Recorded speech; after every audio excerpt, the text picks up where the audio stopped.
बीडच्या केज शहरातील छत्रपती शिवाजी महाराज चौकात सुरू असलेल्या रास्ता रोको आंदोलनाला हिंसक वळण आलेलं आहे।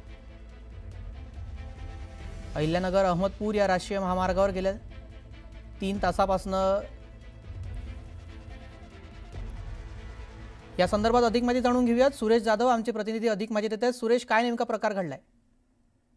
बीडच्या खेड तालुक्यातील कोरडेवाडी येथे साठवण तलाव मंजूर करावा या मागणीसाठी गेल्या 5 ते 7 दिवसापासून आमरण उपोषण सुरू आहे आणि त्या उपोषणादरम्यान जे आंदोलक आहेत त्यांनी आज बीडच्या केज शहरामध्ये मुख्य चौकामध्ये रास्ता रोको आंदोलन सुरू केले। तब्बल 5 तासापासून त्या ठिकाणी रास्ता रोको आंदोलन सुरू होतं। त्यानंतर मात्र त्या ठिकाणी बसवरती देखील दगडफेक करण्यात आली, तर टायर देखील पेटवण्यात आले।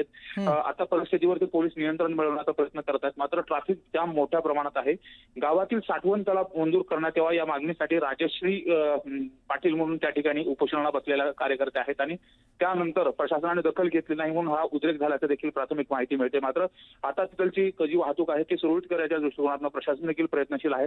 तब्बल 5 तासापासून केज जो अहमदनगर अहिल्यानगर हा जो राष्ट्रीय महामार्ग आहे त्या राष्ट्रीय महामार्गावरती मोठ्या प्रमाणात वाहनांच्या लांबच लांब रांगा देखील लागलेल्या आहेत।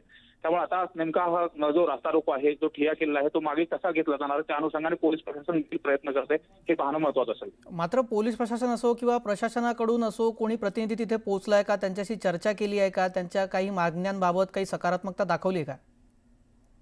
वरिष्ठ पोलीस अधिकाऱ्यांपैकी त्या ठिकाणचे जे डीवायएसपी आहेत देखील घटनास्थळावरती पोहोचलेले आहेत। त्याचबरोबर तहसीलदार यांनी देखील त्या ठिकाणी जे आंदोलक आहेत रस्ता रोको करणारे त्यांचं निवेदन देखील घेतलेलं आहे। मात्र गेल्या 8 दिवसापासून सुरू असलेल्या आंदोलनाकडे गेल्या 8 दिवसापासून सुरू असलेल्या उपोषणाकडे प्रशासनाने दुर्लक्ष केलं या असा आरोप करत हे जे नागरिक आहेत ते आक्रमक झालेले होते आणि त्या ठिकाणी काही बसेसवरती दगडफेक देखील करण्यात आली। जी धन्यवाद। वेळोवेळी या संदर्भातले अपडेट घेत असतो। तुर्तास धन्यवाद आपण दिलेल्या सविस्तर माहितीसाठी।